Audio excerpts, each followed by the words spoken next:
안녕하세요. 헤아림 한의원 잠실점 석선희 원장입니다. 오늘 기분은 어떠신가요? 우리는 일상에서 매일 기쁨과 분노, 즐거움, 슬픔, 불안과 두려움 등의 감정을 느끼며 살아갑니다. 인간이니까 당연히 느끼는 감정이지만 때로는 감정이 너무 사로잡혀서 힘겨웠던 적이 한 번쯤은 있으실 겁니다. 진료실에서 여러분을 만나다 보면 가장 힘들어하는 감정 중 하나가 불안인데요. 마음이 늘 조마조마하고 긴장이 되어서 한순간도 편히 쉬지 못한다고 호소하는 분들이 참 많습니다. 공황장애, 강박장애, 사회공포증 등 많은 질환들의 바탕에는 불안이라고 하는 감정이 깔려 있습니다. 우리는 하루에도 불안한 감정을 몇 번씩 느낍니다. 늦잠을 잔 날은 학교에 지각할까봐, 회사에 늦을까 불안하고, 시험을 망쳐서 원하는 대학에 가지 못할까, 중요한 프로젝트를 내가 제대로 해낼 수 있을지 걱정하는 것은 극히 정상적인 반응입니다. 불안은 우리 자신을 위험으로부터 안전하게 보호하도록 돕는 긍정적인 기능이 있습니다. 만약에 우리가 불안을 느끼지 못한다면 지금까지 살아남지 못했을 가능성이 큽니다. 독사를 보고 호랑이를 보고도 불안을 느끼지 않았다면 어떻게 되었을까요? 하지만 너무 민감하거나 평균 수준을 뛰어넘는 과도한 반응의 경우는 이런 병적인 불안은 도리어 우리를 위협하게 됩니다. 네, 불안과 공포는 얼핏 비슷한 것 같지만 차이가 좀 있습니다. 불안은 미래 위협에 대한 예측에서 생기는 감정인데요. 무의식적인 위험과 관련이 있습니다. 혹시 내일 중요한 시험인데 늦으면 어쩌지? 라는 생각이 사로잡힐 때 느끼는 감정은 바로 불안입니다. 공포는 실제로 있거나 혹은 현재 감지된 즉각적인 위협에 대한 감정적인 반응으로 현실적인 위험과 관련된 감정입니다. 예를 들면 어두운 밤길을 걷다가 갑자기 어디선가 검은 물체가 튀어나온다면 공포를 느끼게 됩니다. 즉, 공포는 현실에서의 확실한 위협 대상이 내 눈앞에 있다는 것이 불안과 다르게 됩니다.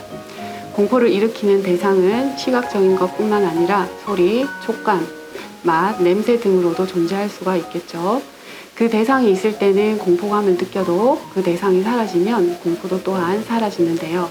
그 대신에 경험했던 강렬한 공포감 때문에 또 오면 어쩌지 하는 불안이 그곳에 자리 잡게 됩니다. 따라서 불안과 공포는 분명히 다르지만 서로 연관되어 있다는 것을 쉽게 알 수 있습니다. 네, 불안장애는 다양한 형태의 비정상적이고 병적인 불안과 공포로 인하여서 일상생활에 장애를 일으키는 정신질환을 통칭하는 것입니다. 앞서도 설명드렸듯이 불안과 공포는 현재든 미래든 어떤 위험에 대한 경고신호로서 정상적인 정서 반응이지만 지나칠 경우에는 도리어 상황에 대한 적절한 대처를 어렵게 하고 정신적인 고통과 신체적인 증상을 유발하게 됩니다. 불안이 가벼운 경우는 감정적인 수준에서 그치지만 심하면 교감신경의 과도한 흥분으로 두통이나 심장 두근거림, 숨가쁨, 가슴 답답함, 위장관계 이상과 같은 다양한 신체 증상을 일으켜서 이로 인해서 직장생활이나 대인관계, 학업과 같은 일상생활에 지장을 주게 됩니다. 이런 경우는 불안장애라고 할 수가 있겠습니다. 불안장애에는 다양한 진단이 포함되고요. 각각 서로 다른 특징이 있습니다. 불안장애에 해당하는 질환으로는 잘 알려진 공황장애, 광장공포증, 범불안장애, 사회공포증, 특정공포증이나 분리불안장애, 외상 후 스트레스장애, 선택적 함구증 등이 있습니다. 공황장애는 공황발작이라고 하는 갑작스러운 신체 증상, 예를 들면 심박동의 증가, 호흡곤란, 가슴 답답함, 식은땀과 같은 증상이 수분 내 최고조에 이르고 극심한 불안과 죽을 것 같은 두려움을 느끼는 증상이 나타납니다. 발작이 없을 때는 또 증상이 나타나면 어쩌나 하는 예기불안을 느끼게 되죠. 공황 발작이 다시 올 것에 대한 예기불안으로 인해서 그와 관련되어 있다고 생각하는 장소와 상황은 자꾸 피하려고 하고 달리기나 계단 오르기, 언쟁하기 등과 같이 공황 증상과 유사한 신체 감각이 생기는 활동도 흔히 회피하려고 합니다.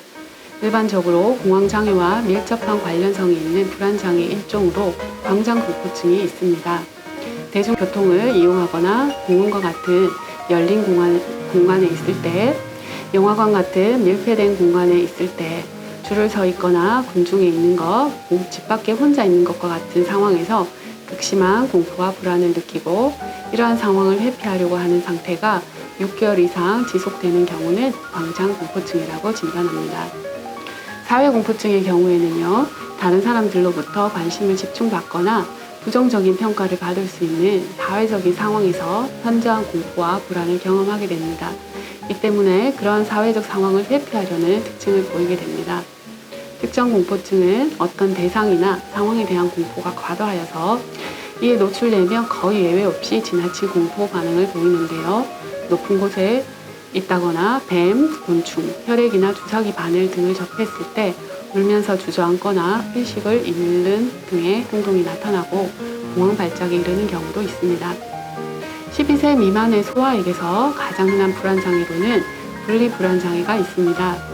주된 애착을 형성하고 있는 대상이 옆에 있어야만 안심을 하고 잠시라도 헤어지게 되면 심한 불안감을 느끼게 되죠.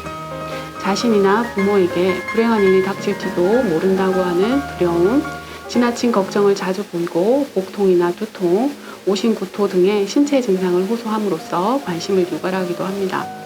이 밖에 선택적 함구증이라고 하여서 부모 형제와 같이 가까운 사람과는 대화를 잘 하는데 낯선 사람과 혹은 특정 상황에서는 입을 다물고 말을 하지 않는 것도 불안장애의 일종입니다. 앞에서 언급한 불안장애는 특정 상황에서 불안 증상을 경험한다고 할 때 범불안장애의 경우에는 특정 상황이 아니고 쉽게 말해서 일상생활 내내 과도하고 광범위한 불안과 다양한 신체 증상이 지속되는 상태입니다.